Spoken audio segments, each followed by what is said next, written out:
ETV YouTube channels లో మీ వ్యాపార ప్రకటనల కోసం ఈ నంబర్కి కాల్ చేయండి.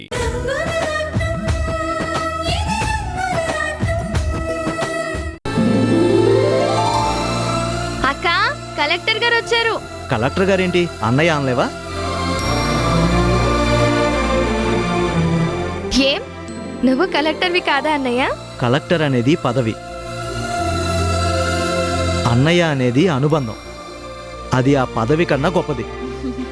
బాగా చెప్పావు. అనుబంధాలనేవి ఎప్పటికీ గొప్పవే. మనసు మమతలాగా మనల్ని ఎప్పటికీ కలిపి ఉంచుతుంది. అక్క, నువ్వు పూజారి గారి దగ్గరికి వెళ్ళి మంచి ముహూర్తం పెట్టమను.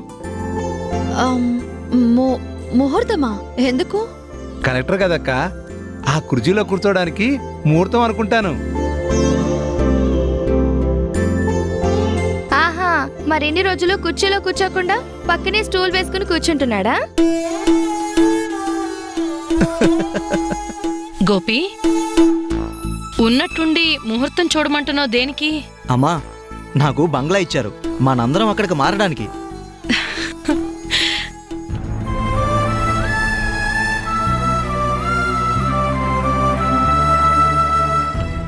అయితే ఇక మనం అందరం బంగ్లాలో ఉంటామన్నమాట. అవునంజీ, నేను చూసే వచ్చాను, చాలా బాగుంది. కావాలంటే మనం ఈరోజే వెళ్ళిపోవచ్చు.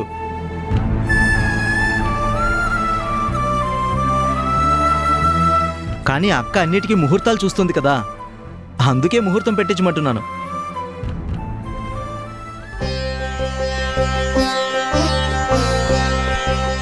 అన్నయ్య, మనందరం అక్కడికి వెళ్ళిపోతే మరి మన హోటల్ సంగతి ఏంటి? ఇన్ని రోజులు అక్క మనల్ని చదివించడం కోసం, పెంచడం కోసం ఆ హోటల్లో రెక్కలు ముక్కలు చేసుకుని కష్టపడింది.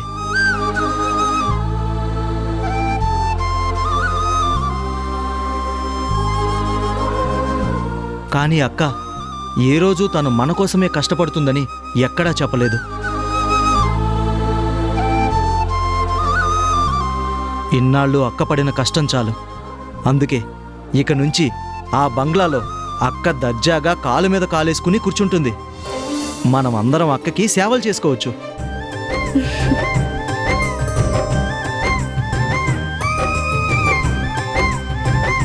గోపి, అక్క గురించి ఎంత బాగా ఆలోచించావురా. నా ఆయుష్ కూడా పోసుకొని చల్లగా ఉండు. అక్క, అదేంటి నేను ఎంత మాట్లాడుతున్నా నువ్వు ఒక్క మాట కూడా మాట్లాడడం లేదు?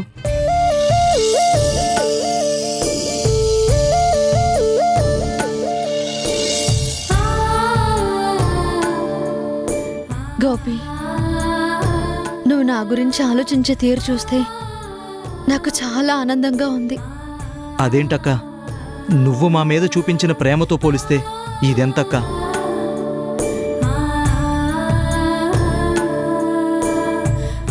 అవునక్క, మేం నిన్ను వరుసకి అక్క అని పిలుస్తున్నా నువ్వు మాత్రం అమ్మలా పెంచావు, నాన్నలా బాధ్యత తీసుకున్నావు.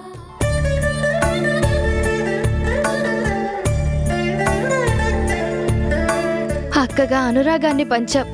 అలాంటి నీకోసం అన్నయ్య నేను ఆలోచించకుండా ఎలా ఉంటామక్క?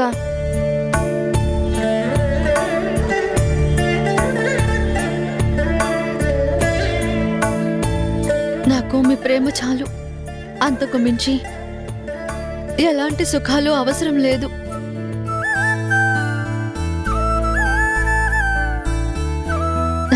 గోపి, నువ్వు అమ్మ ఆ బంగళాకి వెళ్ళండి.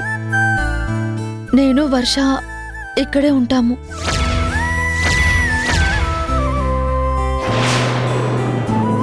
అమ్మ రాణి, మా ఇద్దరిని వెళ్ళమంటున్నావు? మమ్మల్ని పరాయి వాళ్ళని చేస్తున్నావా? అమ్మా, మనందరం ఒక్కటే. ఇందులో పరాయి అనుకునే ఆస్కారమే లేదు.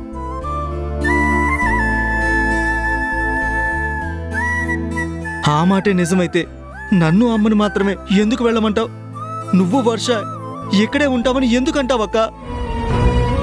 చూడు గోపి, ఈ ఇంటితోనూ హోటల్తోనూ నాకు విడదీయలేని అనుబంధం ఉంది.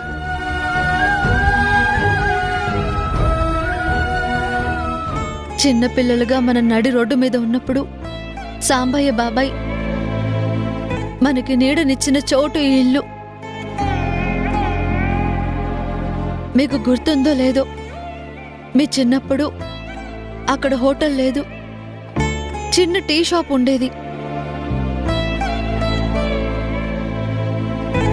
దాన్ని నాకు అప్పగించి బాబాయ్ కూడా మనందరికీ దూరం అయ్యారు. ఆ తర్వాత ఆ టీ కొట్టు హోటల్ అయింది. మనందరికీ 3 పూటల అన్నం పెట్టింది, మిమ్మల్ని చదివించింది.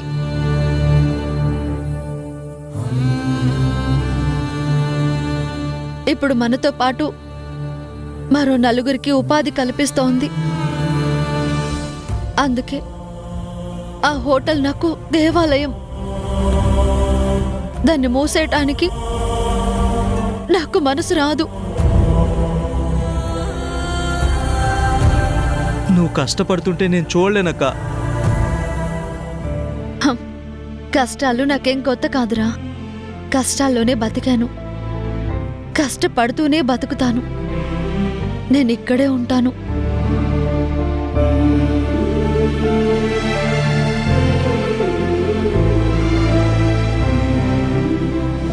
నిన్నిలా చూడాలని అమ్మ ఎన్నో కలలు కంది. అందుకే అమ్మ, నువ్వు మీరిద్దరూ అక్కడికి వెళ్ళండి. నేను, వర్ష, అంజీ మేమందరం ఒకసారి వస్తూ వెళుతూ ఉంటాం. లేదక్క, నువ్వు రాని ఆ బంగ్లా నాకొద్దు. నేను ఇక్కడే ఉంటాను. అది కాదు గోపి. ఇంకేం చెప్పొద్దక్క. నీ మాట కాదంటున్నందుకు నన్ను క్షమించు.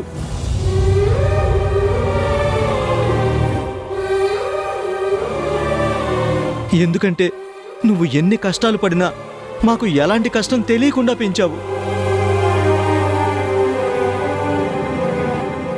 ఈరోజు ఈ పదవి నువ్వు నాకు పెట్టిన భిక్షక్క.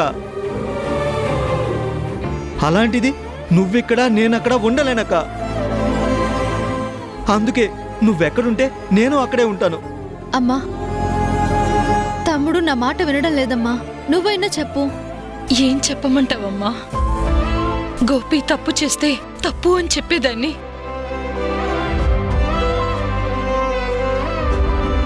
వాడు నిన్ను అపార్థం చేసుకుంటే అక్కని అర్థం చేసుకునేది ఇంతేనా అని చెప్పేదాన్ని. కానీ వాడు నిన్ను వాడి ప్రాణం కంటే ఎక్కువగా అభిమానిస్తున్నాడమ్మా. అది తప్పని ఎలా చెప్పను? వర్ష, అమ్మ అలానే అంటుంది, కానీ గోపికి నువ్వైనా చెప్పు. వాడిప్పుడు కలెక్టరు. వాడు బంగ్లాలో ఉంటేనే అందం. వాణ్ణి వెళ్ళమనమ్మా. చూడక్క, నువ్వెక్కడుంటే అదే మాకు బంగ్లా. నువ్వు లేని చోటు మాకు శ్మశానంతో సమానం.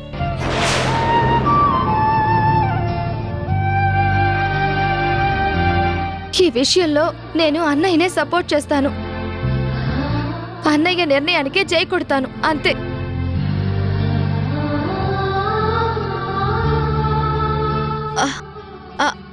అంజీ, వెళ్ళు, నా మాట వినట్లేదురా.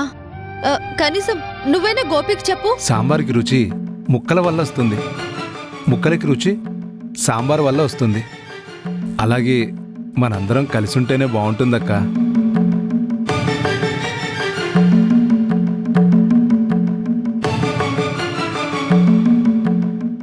అయినా నువ్వు పెసరట్టయితే వీళ్ళు ఉప్మా. మీరు కలిసి ఉంటేనే కదా కాంబినేషన్ బాగుంటుంది. అంజీ, అక్క పెసరట్టు, మేం ఉప్మా అన్నావు, మరి నువ్వెవరు? ఆ? ఇంకా అర్థం కాలేదా నీకు? పెనం. ఆ మాడు ముఖం చూడు. ఆ, ఉమ్.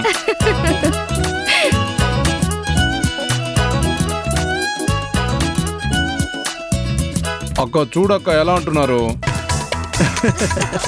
ఇదిగో అంజీని ఎవరైనా ఏమేనంటే నేను ఊరుకునేది లేదు. అది మా అక్కంటే. వాడి మొహం వాడిపోయిన పెనంలా ఉండదు, జిడ్డు పట్టిన పెనంలా ఉంటుంది.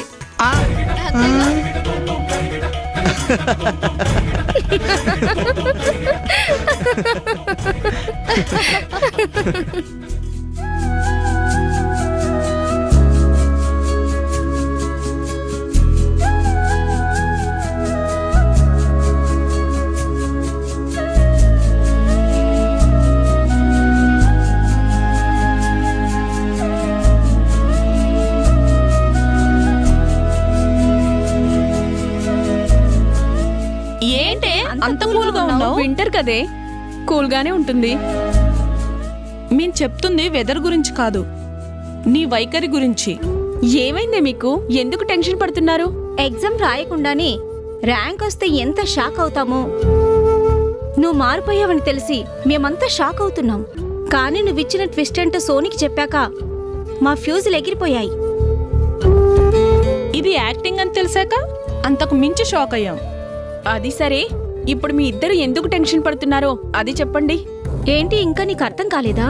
అర్థమైతే ఇంకెందుకు అడుగుతానే. టెన్షన్ పెట్టకుండా మ్యాటర్ ఏంటో క్లియర్గా చెప్పండి. నీ ప్రవర్తన ఫలించాక కూడా అందరినీ నమ్మించడానికి నటిస్తున్నావు సరే, మరి వంశీ వర్షాన్ని ప్రాణంగా ప్రేమిస్తున్నాడు. అవసరమైతే ప్రాణాలు కూడా ఇచ్చేసేలా ఉన్నాడు. అలాంటి వాళ్ళని ఎలా విడదీస్తావు? ఇదా మీ టెన్షన్కి కారణం? ఏం దీనికి కూడా ఏమైనా స్కెచ్ వేసావా? అంత రిలాక్స్గా అడిగావు. మీకో పెయింటింగ్ చూపిస్తాను.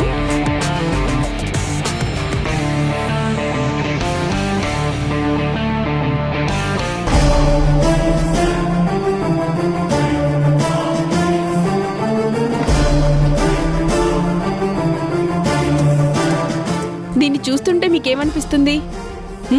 ఎర్ర గులాబీ తెల్ల పావురం అంతేగా. ఇప్పుడు మీకో కథ చెప్తాను. ఈ అందమైన గులాబీని ఇదిగో ఈ పావురం ప్రేమించింది. తను ఎంత ప్రాధేయపడినా ఆ గులాబీ మాత్రం ఆ పావురం ప్రేమను ఒప్పుకోలేదు. చివరికి ఒకరోజు పావురం అడిగింది, నువ్వు నన్ను ఎందుకు ప్రేమించట్లేదు అని. అప్పుడు ఇదిగో ఈ గులాబీ చెప్పింది, నేను ఎర్రగా ఉన్నాను, నువ్వేమో తెల్లగా ఉన్నావు, మరి నిన్ను ఎలా ప్రేమించగలను అని. నువ్వు నాలా ఎర్రగా మారలేవు, నేను ఇలా తెల్లగా మారలేను, అందుకే మన ప్రేమ పనికిరాదు అని చెప్పింది. దానికి ఆ పావురం పంతంతో ఆ గులాబీ చుట్టూ ప్రదర్శనలు చేస్తూనే ఉంది. గులాబీ ముళ్ళు పావురానికి గుచ్చుకుంటూ రక్తం కారడం మొదలైంది. కాని పాపం ప్రేమలో ఉన్న పావురం అది పట్టించుకోకుండా ఆ మొక్క చుట్టూ అలాగే తిరుగుతూనే ఉంది. అలా రక్తం కారి కారి చివరికి తెల్లగా ఉన్న పావురం ఎర్రగా మారి పోయింది.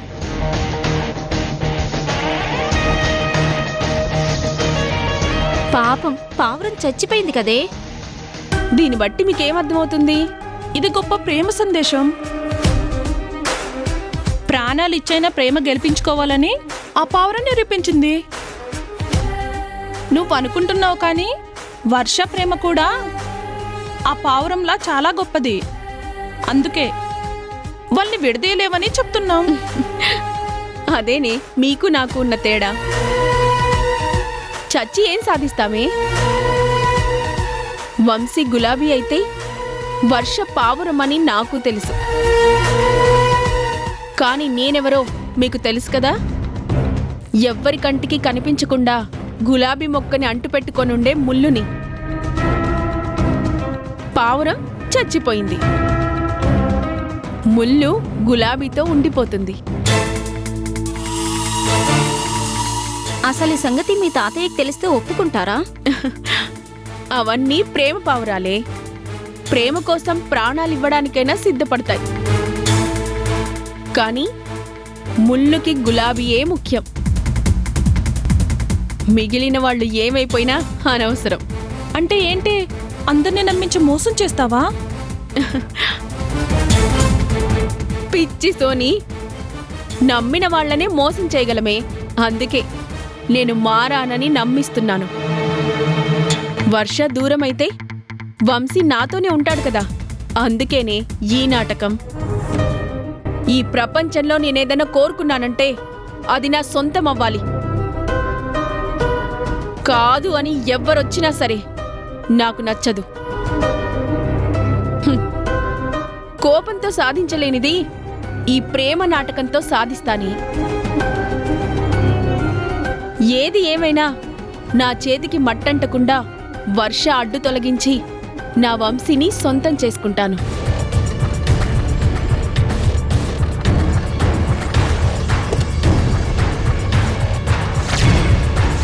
స్నేహితులు కదా అని విషయం చెప్పాను. ఇది ఎక్కడైనా ఎవ్వరికైనా తెలిసింది అంటే పావురాల సంఖ్య పెరుగుతుంది.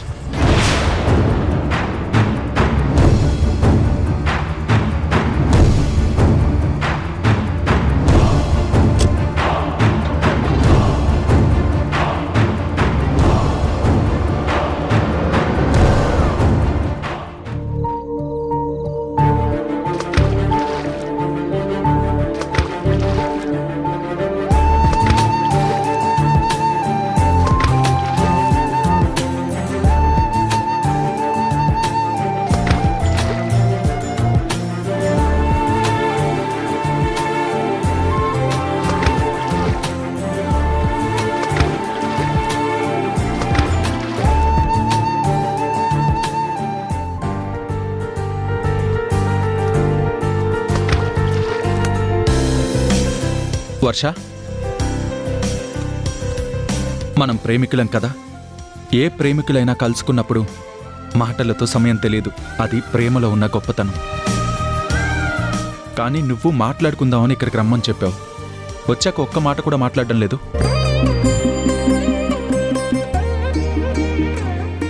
అంతలో ఏం ఆలోచిస్తున్నావు?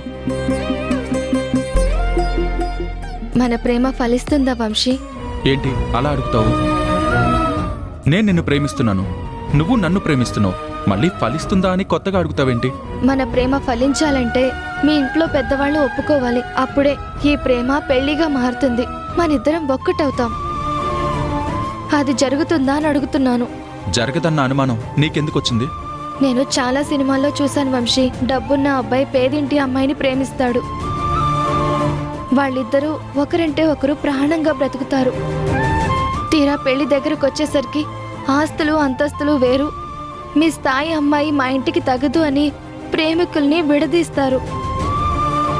చివరికి ఆ పేదింటి అమ్మాయికి కన్నీళ్లే మిగులుతాయి. అది సినిమా అని నువ్వే చెప్తున్నావు కదా, దాన్ని జీవితానికి ఎలా ముడిపెడతావు? కథలు గాల్లో నుంచి పుట్టవు వంశీ, జీవితంలో నుంచి పుడతాయి. అందుకే భయం వేస్తుంది. సరే, నీ మాటే నిజమనుకుందాం. అయినా నిన్ను మా ఇంట్లో వాళ్ళు ఎందుకు కాదంటారు? మా స్థాయి ఏంటో తెలిసి మళ్ళీ ఎందుకు అడుగుతున్నావు వంశీ? పిచ్చి వర్ష, నిన్నటి వరకు నువ్వు ఒక చిన్న హోటల్ నడుపుకునే రాణి చెల్లెలివి. కానీ ఇప్పుడు ఒక జిల్లా కలెక్టర్ చెల్లెలివి. మీ స్థాయి ఎంత పెరిగిందో ఇంకా నీకు అర్థం కాలేదా? మీ అన్నయ్య అపాయింట్మెంట్ కోసం పెద్ద పెద్ద వాళ్ళు ఎదురు చూసే స్థాయికి మీ అన్నయ్య ఎదిగాడు తెలుసా? ఇప్పుడెవరైనా నిన్ను కలెక్టర్ చెల్లిగానే చూస్తారు, అంతేగాని పేదింటి అమ్మాయిగా చూడరు. అయినా మా వాళ్ళు నువ్వనుకున్నంత మూర్ఖులు కాదు. నా మాటకి నా ప్రేమకి గౌరవం ఇస్తారు. ఎలా చూసుకున్నా కూడా మన పెళ్లిని ఆపేవారు ఎవ్వరూ లేరు.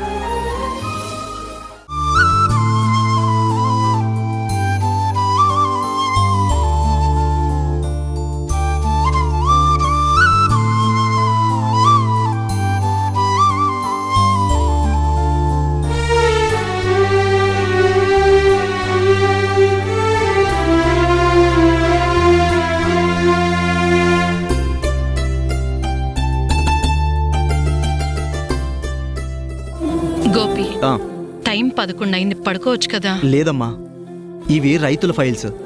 నీళ్లు వదలమని అర్జీ పెట్టుకున్నారు. నేను వీటిని స్టడీ చేసి నిర్ణయం తీసుకోవాలమ్మా. నేనిక్కడ నిద్రను చూసుకుంటే అక్కడ పంటలు ఎండిపోతాయమ్మా. సరే నాన్న, టీ తీసుకురానా? తీసుకురామ్మా.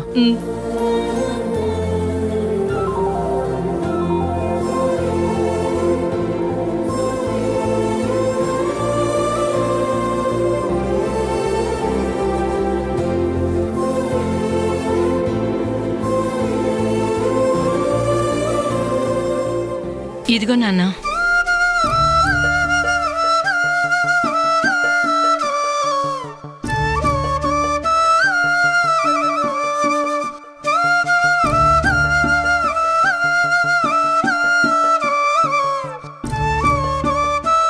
అమ్మా, నాతో ఏమైనా మాట్లాడాలా? అవునరా, కానీ నువ్వు పని చేసుకుంటున్నావు కదా అని. పర్లేదులే అమ్మా, చెప్పు. అదే గోపి, నాకొక బాధ్యత ఉందిరా, అది నువ్వే తీర్చాలి. ఏంటమ్మా అది? రాణి విషయంరా. చెప్పమ్మా, అక్క కోసం ఏమైనా చేస్తాను. బంగ్లాకి వెళ్దామంటే ఈ ఇల్లు వదిలి రానంటుంది. పనులన్నీ మానేసి హాయిగా ఉండక్క అంటేనేమో అది నాకు చేత కాదు అంటుంది. కానీ అక్క కోసం ఏదన్నా చెయ్యాలని నాకు బలంగా ఉందమ్మా. అక్క ఆనందంగా ఉంటుందంటే నేను ఏదైనా చేస్తాను. నువ్వు అడిగినవన్నీ రాణి కాదు అని అనొచ్చురా, కానీ పెళ్లి చేస్తానని అడిగి చూడు, కాదు అని అనదు. నిజమేనమ్మా, అక్కకి పెళ్లి చేయాలి. మంచి ఆలోచన. సంబంధం చూడమని మ్యారేజ్ బ్యూరో వాళ్ళకి చెప్తానమ్మా. సంకలో మేకపిల్లని పెట్టుకొని ఊరంతా వెతికాడంట నీలాంటోడు. సంబంధం కోసం ఎవ్వరిని అడగక్కర్లేదురా, మన ఇంట్లోనే ఉంది. మన ఇంట్లోనా? ఎవరమ్మా? ఇంకెవర్రా, రాధాకృష్ణ.